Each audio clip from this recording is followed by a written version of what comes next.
This is a reading of the Midwife's Apprentice, Chapter 17, called The Midwife's Apprentice. June burst into blooms, daisies, larkspur, meadowsweet, and thyme, foxglove and thimbleberry, purple thistle flowers, and yellow whorls of blooming fennel. Alice sat in the meadow and thought.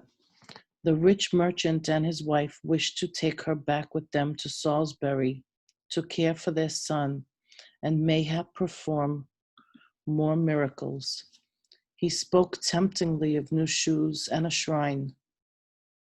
Magister Rees was leaving the inn to return to the lodgings in Oxford. He shared with his widowed sister and wished to employ Alice. My sister grows older and needs more care than I can give her, and I think mayhap Oxford would please you. Alice liked being invited, but Janet scowled and moped, unwilling to lose a willing worker, but even sadder to see the last of the girl herself, and finally offered Alice a penny every now and then if she would agree to stay.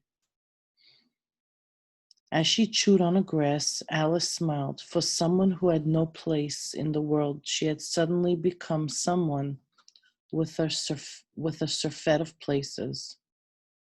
She closed her eyes and continued to chew. What to do? What do I want? She asked herself in the manner she had learned from Magister Rees, who thought it fitting for even an inn-girl to want. In her mind, she saw Magister Rees' spotted face and kind eyes, heard Janet's merry voice, and smelled the rich, perfumed robes of the merchant for Salisbury. She felt again the vigorous squirming, wonderfulness, aliveness of the merchant's son as he wriggled into her hands. She heard the joyful chatter of birds building their nests in the thatch of the church, saw the triumph on the face of the midwife, as she coaxed a reluctant baby into life, remembered the silky feel of Tansy's newborn calves, and the sticky softness of the baby called Alice Little. Of course, she whispered, eyes opening wide, of course. She was not an inn-girl or a nursemaid or companion to old women. She was a midwife's apprentice with a newborn hope of being someday a midwife herself. She had much still to learn, and she knew a place where she could learn it, cold and difficult and unwelcoming as that place might be. That was her place in this world for right now.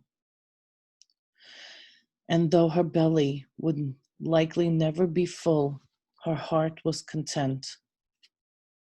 That night she dreamt she gave birth to a baby who gave birth to a baby, and so on until morning. Early in the day she saw the merchant and his family off to Salisbury, bid farewell to Magister Rees, and sent her respects to his sister, hugged Janet, and set off for the village. Comb and soap and page from a great and holy book tucked in her bodice, an orange cat at her heels.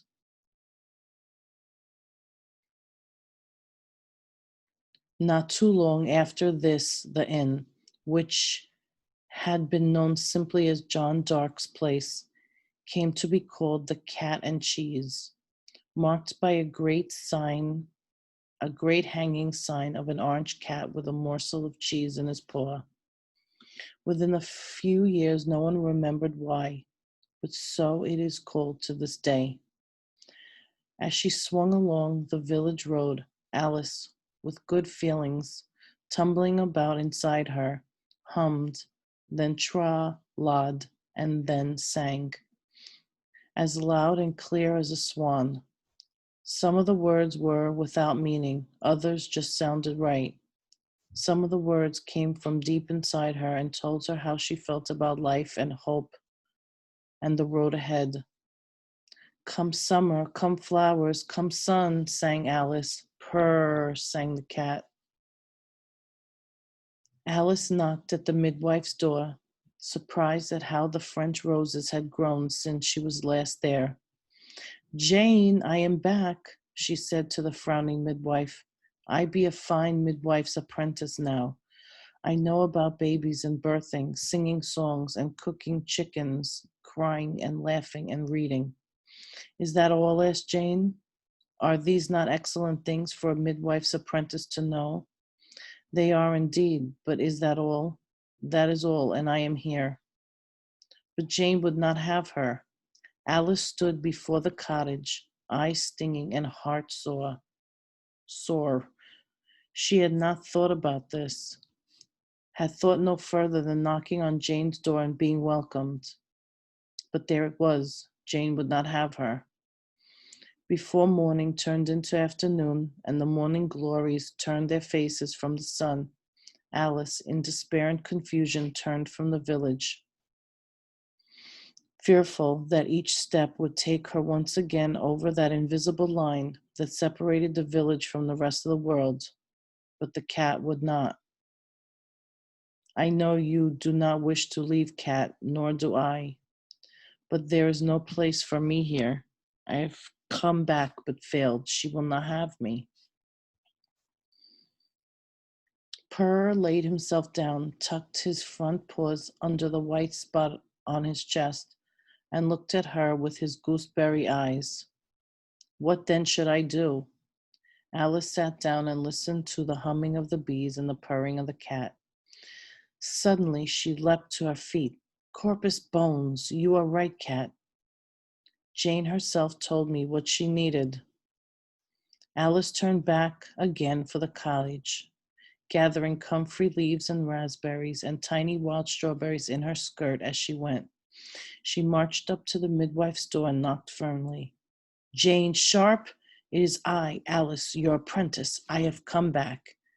And if you do not let me in, I will try again and again. I can do what you tell me and take what you give me, and I know how to try and risk and fail and try again and not give up. I will not go away." The door opened, Alice went in, and the cat went with her.